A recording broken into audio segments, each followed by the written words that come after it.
on Psalm 23. So it's time to take a deep breath, everybody.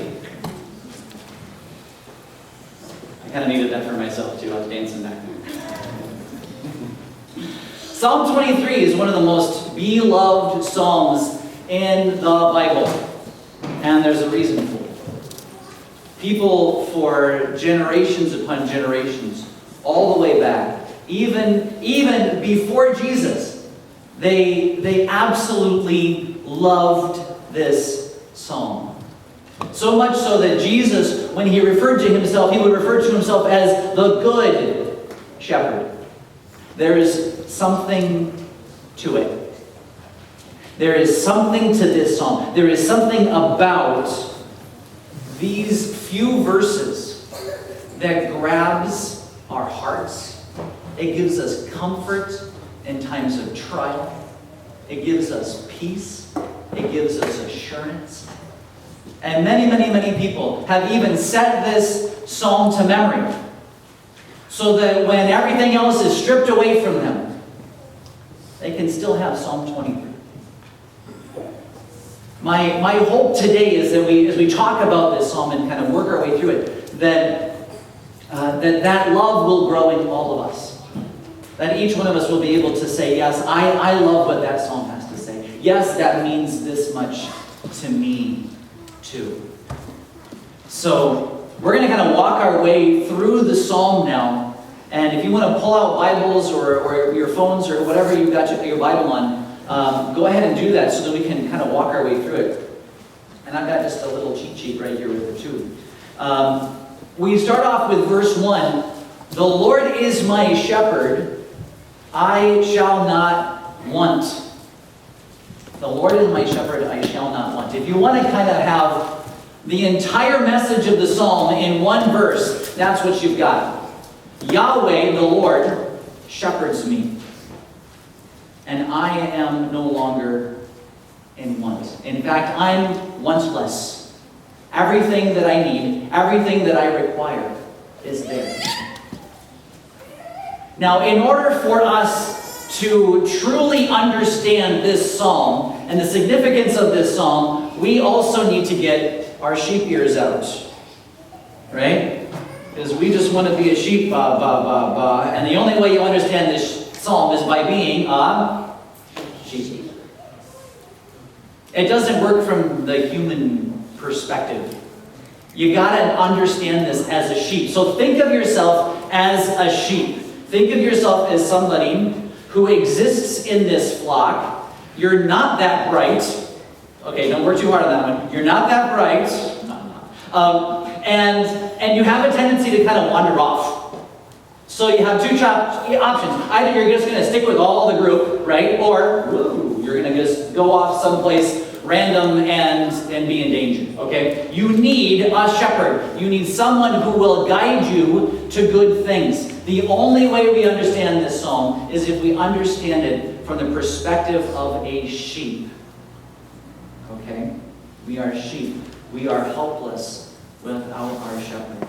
Yahweh, the Lord, is our shepherd. Because of him, we are not in want. So we get to verse 2. He makes me lie down in green pastures. He leads me beside still waters. These are beautiful images. And we usually think of some countryside somewhere. If I think of green pastures, maybe these are Irish sheep. And beautiful green pastures. Could you advance the slide, please? Let's just take a look at what it looks like to be a sheep in Israel. Them aren't green pastures. It's actually not really an easy thing to be a sheep in Israel. Because a lot of the land looks like this. So when David, who is himself a shepherd and understands sheep, when he's speaking from the perspective of a sheep, and he says that he makes me lie down in green pastures, he leads me beside still waters. That's really different than this. In fact, it looks a little more like this next slide I have. And there we go. That's the image that we've got. But think of the contrast between the two. You know? So we live in a world of arid places, right? We live in a world where we get hungry and we get thirsty and we feel like we wander around in life and we're looking for some sort of satisfaction, something that will do it for us. But with Yahweh the Lord being our shepherd, He leads us to this field. He leads us to a place where we can eat so much we lay down in our food. Think about that for a moment from a sheep's perspective. All right? You've eaten so much, you don't want to take another bite. All you want to do is sleep. Okay, that's a really good feeling. And He leads you beside those quiet waters. There is nothing that you need. You are wantless. We move on. Verse 3, He restores my soul. In order to be restored, something has to have gone wrong. Right? You don't restore things that are already good. So these sheep have been out in the arid places. They know what it's like to be hungry and thirsty. We know that. We know what it's like to feel like you're all alone or things aren't right. The Lord who is our shepherd, He restores our soul. He restores our body. He restores us to this place of being full and satisfied, to being wantless. How does He do it? We go on in verse 3. He leads me in paths of righteousness for His name's sake. And literally for a sheep, it would be a path. And a path of righteousness would be a path that leads from one green pasture to the next. And it's a path of righteousness because it's good. The things that are right in this world are the things that God created to be good from the very beginning. A path of righteousness is a path of goodness, a path of beauty, a path that leads us to something that is better than this sinful world has to offer. Jesus talks about it this way. He talks about a narrow way. He says that broad is the way that leads to destruction. Easy is the way that leads to destruction. But narrow is the way that leads to life. And so it is with the sheep. If you're following the shepherd, you're following the rest of the sheep along a path of righteousness, and you decide to take the broad way, if you decide to go and wander off to the side, you may never get to the next pasture. And so it is with us, right? There are so many turns in the road, so many forks in the road, so many places that we can just go a completely different direction. And it's not a path of righteousness anymore. And we wonder, how do I know this path? How do I get on this path?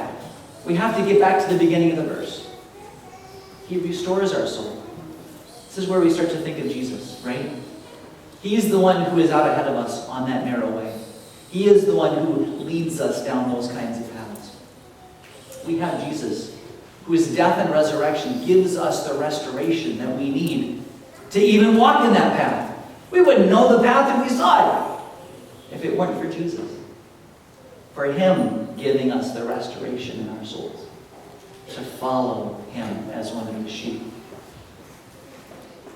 The next verse might be one of the most famous. Even though I walk through the valley of the shadow of death, I will fear no evil. For you are with me, your rod and your staff, they comfort me. The valley of the shadow of death, it's a really vivid image. But when we take it in terms of what's going on there for the sheep, it's actually quite literal. Can we go to the next slide? There were these valleys that would be there between the pastures, where the shepherd would take them through. These are called wadis. And they're places in the rock that have been cut out by water. It also produces a great path between the valleys. So you can travel through a wadi and get to the next pasture. But can you imagine being a sheep going through that? You know who also likes to sit up in those hills? The wolves. What would happen if a really strong rain would come? It could wash you away. But this is the path that gets you to the next pasture. And your shepherd is leading you through it. In fact, as the sun goes down, these paths get pretty dark. There is something very literal about this. Even though I walk through the valley of the shadow of death, even though I go through this windy path and I have no idea what's going to happen to me, and when I look to the hills, I can see the wolves staring down at me. I know that this is dangerous. I will not fear, because my shepherd is with me. His rod and his staff, his rod, the blunt instrument that would beat down the wolves, his staff, which he would have to guide the way, but also another instrument of protection. He's there for us. We sometimes think that because we're Christians, that the path of righteousness is only going to lead us into happy places. But sometimes the path of righteousness has to flow through some place of danger. It flows through some place of darkness to get to the other side of something that is beautiful and good. And what David is simply saying here is that even though I pass through this valley, even though it's dark and it's dangerous and it's scary, I'm not going to be afraid, because my shepherd knows where he's going, and I'm going to follow him no matter what. And I'm not going to look to the hills, and I'm not going to go and do something myself. I'm not going to go run scared the other way. I'm just going to follow. And I'm just going to trust, even though I don't know how long we're going to be in this valley.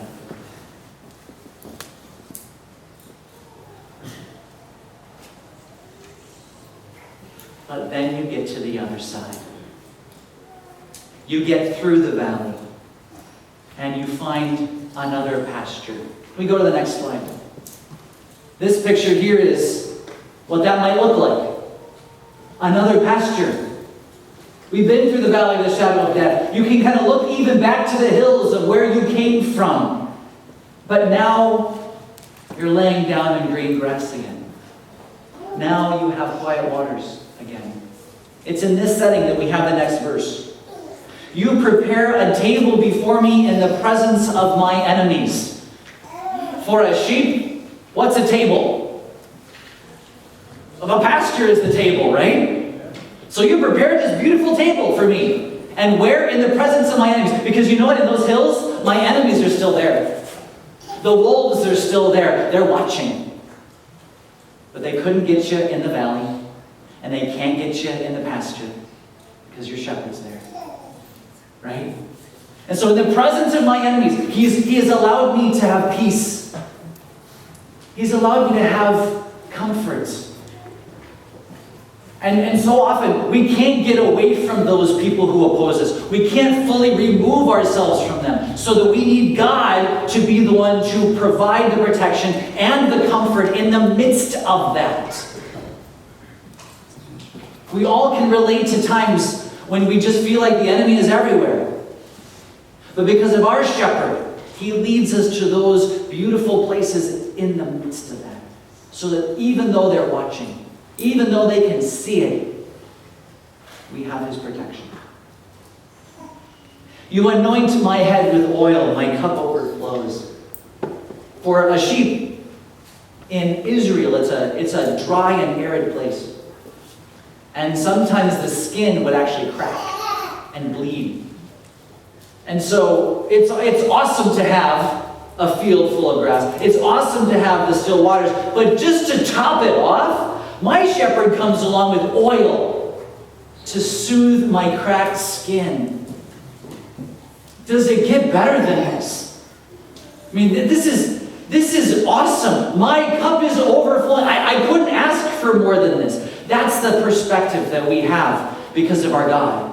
He doesn't just stop giving. He keeps giving, and he keeps giving, and he keeps giving, and then it just flows over. And it just doesn't flow over on the ground for nobody to use. It's actually flowing over so that you can bless other people. So that you can bless people with this overflow of abundance of goodness that God has filled you with. Right? Oh, it's awesome. That's the kind of shepherd we have. And this is the kind of shepherd from our gospel lesson today. This is the kind of shepherd who leaves the 99 and goes after one. and when he brings them back, there is a great rejoicing. And each of us looking out for one another, each of us looking out for those sheep who are straying, and celebrating, not for because 100 of them showed up, but because one did. Because the outflow of blessing that has come into our lives has made it into the life of one other person. And now they know what it's like to lay down in green pastures. They know what it's like to follow their shepherd. They know what it's like to be forgiven by the blood of Jesus. It doesn't get better than that. And the promise, surely goodness and mercy shall follow me all the days of my life, and I will dwell in the house of the Lord forever. Goodness and mercy. It doesn't say you won't travel through the valley of the shadow of death again. But it will say, it does say, that goodness and mercy will follow you through the good times and through the bad, because you have a shepherd out in front of you whose name is Jesus. And he's been there before you. And he endured the cross for you.